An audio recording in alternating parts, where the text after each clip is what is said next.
Well, we're back to the challenge today. And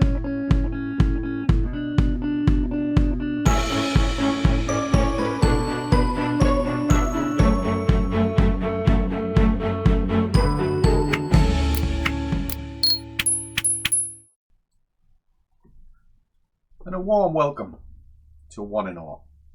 And for those of you not seen me before, my name is Langers. I am the overgrown child. Woohoo! That is the Scruffy Trader. Yes, I am a child. Yes, I love Star Wars. Yes, I love my wife. And I love my life. I genuinely do. And why? Because trading lets me do what I like. And if I want to arse about, have a cup of coffee, because we all know Scruffy likes his coffee. And he will do when Love of My Life brings it up in a minute. And he loves the charts. So what am I doing?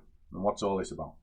Well, if you haven't been watching this, I was kind of trying to get the Scruffy Squad to calm that trading down.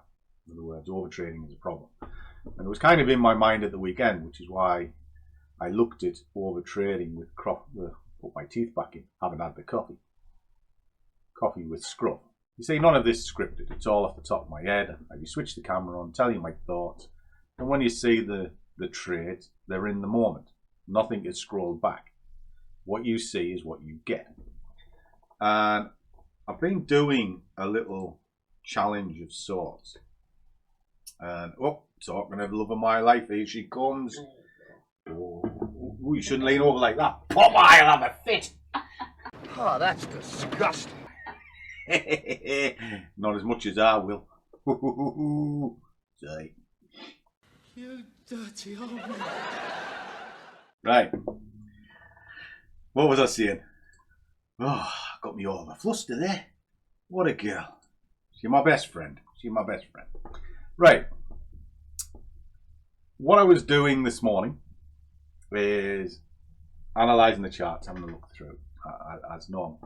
And I'm doing a challenge of one trade a day, one market. So the idea is you look through your markets and you zone in on one. Now I looked at the Aussie for the Scruffs this morning, which I will be trading as part of my trade account for my wages. And so the thing is, I can't trade it for the challenge because there's not enough margin. It's the Aussie dollar. It pulled out as a real good opportunity. However, I do have margin to play with FTSE and cable. Okay, so that's what they are, and they're both on the sell side. Now, the one that got me more interested at the moment is the FTSE. Now, if I pull this out, there's the Aussie dollar that I marked up for the guys. Explained exactly why I think it's going to be going short. I'm looking at cable. Now, cable is looking good. It's in a zone, but I prefer trades to come out of the red zone, which is why it's the FTSE. Right? And the FTSE is sitting on a red zone. Now, this is quite a rare thing for me because it's currently 9:20 on a Monday morning. I very, very rarely trade Monday mornings. But when I'm looking at this and I'm only looking for 10 pips, what I'm seeing is it is absolutely blasted through the pivot points. It hasn't even looked at them. Whoa. Smash that, smash that. So I'm expecting this train to keep on running. And that is literally the game plan that I'm working on. So I'm going to drop this into a 5-minute. And if you remember from the sheet, I just flip this over and put on the results. We are looking for 10 pips, just 10. All right. And this is the running total. So what we're looking for is a position size of 73p and just move this balance up. Now it's already increased the 300 balance by 7.8% just by doing a basic trade every day. Tell me a bank that will give you 7% in a week. There isn't one, right? And this is all comes full circle to the conversation that we had on Saturday about overtrading. You know, overtrading is a nightmare, and this challenge can help you stop that. All right. So what I'm going to do is, it's not quite ready yet. It's still cooking a little bit, but I'm looking to short this and get 10 pips out. I'll also kind of be looking at this one as well. Now, between them, at this moment in time, as you can see, it's struggling on this level. So I needed to push away from it first. I either needed to get down on the bottom side of this or retrace back up there, and then I can get in. All right, because well, I'll show you rather than try and explain it. I'll show you. If I just pull up 10 pips, right, there we are. There's a block. Okay, if that comes above there, I need it to get above this section. All right, why is that? Because the top part of that box is the last point of entry, and what that means is you need enough room between the price and the level for it to move, because we know at levels price reacts. It will bounce. It'll either bounce off or it will break. So if I'm wanting to get down to here and I'm entering there, I have something in the middle that could bounce the price. Now it's something like it's moving now, which is interesting. So let me see. Now if I enter, just put the box there so you can see it. So if I enter here, I've only got to get it to there. It's not far in the grand scheme of things. So let me just check something, because this looks like it's actually moving. And because we're in the early morning, it may well do it, but it's not what I would deem as safe trade. Okay, so what I'll do is I'll pause the camera, and it'll either be the FTSE or cable that I go into in the next, well, maybe a few minutes. See that? Let's have a look. Just a sec.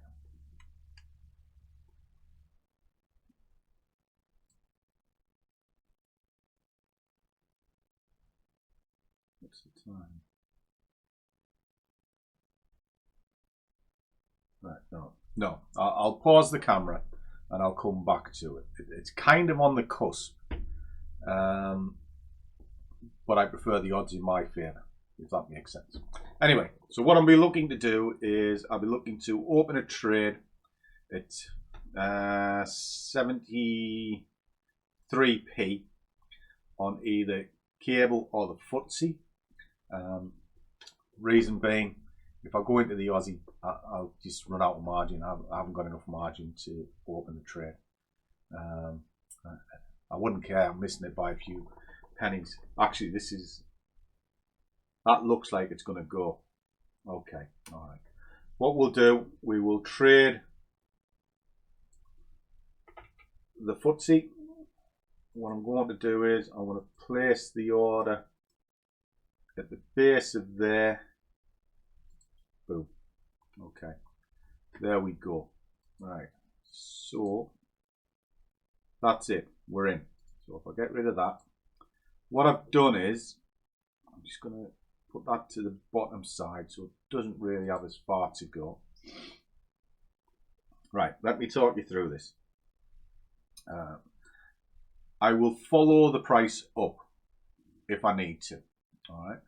Normally at this point I'd be doing what's called a candle count, and I look for the most logical point of the last 5 candles on a 5-minute chart. If I was looking at a 15-minute, I'd be looking at the last 3.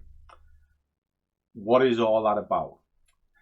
It's really to kind of catch a reasonable point and stop you just diving into the market. Now with here, well, there isn't anything to work on because we're already at the low point. All right, and I always get the price to come to me. All right, which is the case in here. Now, what I'm looking at is the strength of the market, which was measured out on this sheet. Bear with me here, and it's telling me that it's gaining ground as selling, and it gained lost 46% of its buying power, making it a very good sell. You know, the momentum was going down. Okay, so that's kind of what I was looking at. So that made it a solid entry to sell this market. Okay, now the next part of what I'm looking at, if I come out to the hourly, just so we can see, is that.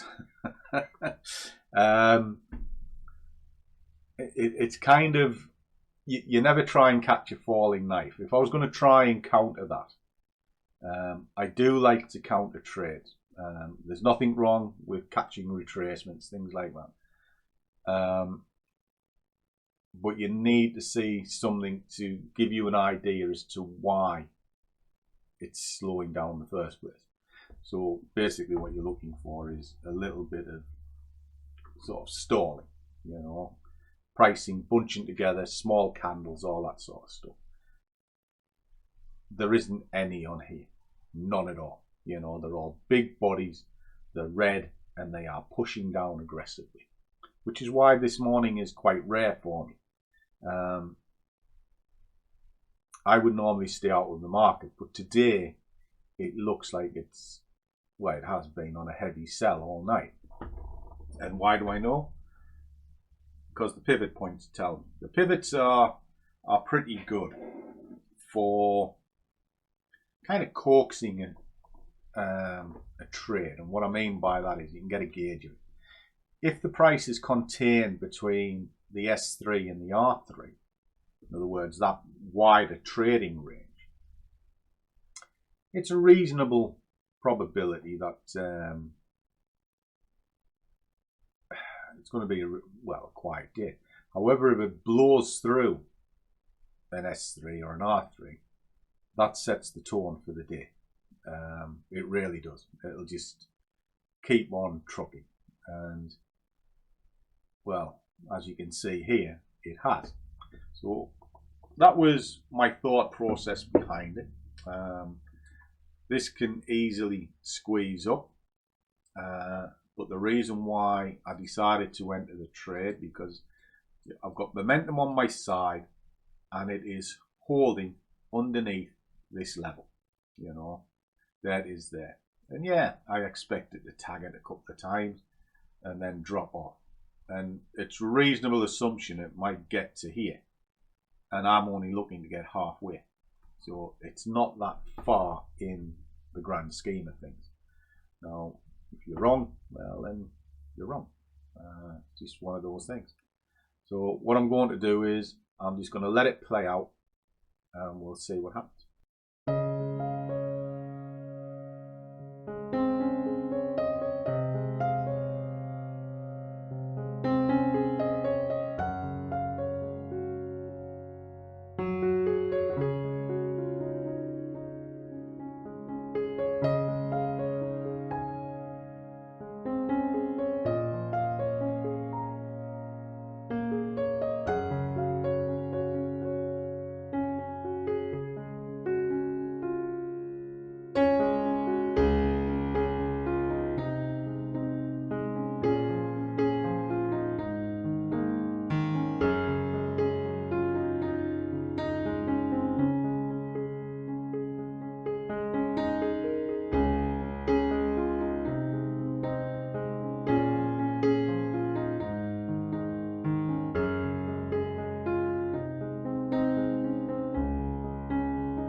And that, guys, is that.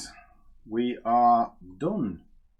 So let me just pull up my compounder so we can check this out. Okay, let's get back over onto the results. Okay, 7:30 result. Trade pretty much as expected. Didn't go against me as much as you think, and it's well within tolerance because markets will move up and down. It's what they do, and it's kind of why I look at my risk and my profits separate. You know, I know how much I'm willing to sort of take on against what I'm willing to get on the other side. If I'm constantly going for 1 to 2 and 1 to 1, all of this sort of stuff that's spouted, it's little more than gambling. That's my view of it, because what you're doing is you're taking a punt. You know, you've got to allow the market to breathe, but you've got to be realistic with that breathing point. You know, because look, in a traditional situation for going short at this point, you would say, well, there's the last swing high. That is my risk point. What am I going to do? I'm going to put my stop there, and I'm going to put my target down here where it's actually at. Look what the market's done. It's gone straight through it, hasn't really given it any thought, and then it's sold off. Why? Because that's what they do all the time. All right? So really all you're doing there is inviting the market to take money off you. Okay? So that's kind of my thought process behind that sort of thing. So let me have a look. So here we go. We have made 7:30, and that has pulled it across. Trade is complete. It was on the FTSE. It came from the hour. I was in a good mood. But today, it was a continuation of a pivot. So pivot first was why the trade was taken, and then I used a level and momentum to get it. Very, very simple. But look at the figures. You know, don't need to do anything more. I've grown this account 10% in a week with less is more. And tell me, like I said at the start of this, tell me a bank that would give you that. You don't need to swing for the fences all the time, and you certainly don't need to overtrade all the time. The idea of this challenge is to show that you can build a simple, small balance into a reasonable balance with one trade, just one. And that's the whole idea. Now, yes, as it gets bigger, I can sort of split the trades if I so wish, but the premise will all be the same. What I'll do when I start splitting, I'll set the first target at 10 pips, just as this is. But what I'll do is I'll count back 5 pips and I'll put the second order 5 pips behind it. Because as we see, the price moves up and down like that. So it's still only moving 10 pips. But as it reverses and it picks up the other order, because it quite often does that, probably about 8 times out of 10. And for the 2 times where it just goes straight into target without looking back, doesn't matter. You know, it will gain extra money. It's almost like reverse psychology. But that's it for today. I wish I could have taken the Aussie trade, but the margin didn't allow it. Although I do have it on my sort of watch list for my wage account, and that's what I'll be looking at maybe later this afternoon. Okay, but apart from that, quite pleased with how things has gone today. Do it all again tomorrow. So as always, guys, trade well, keep your risk managed, but above all, do what you love, and the money will follow. See you all in the next one.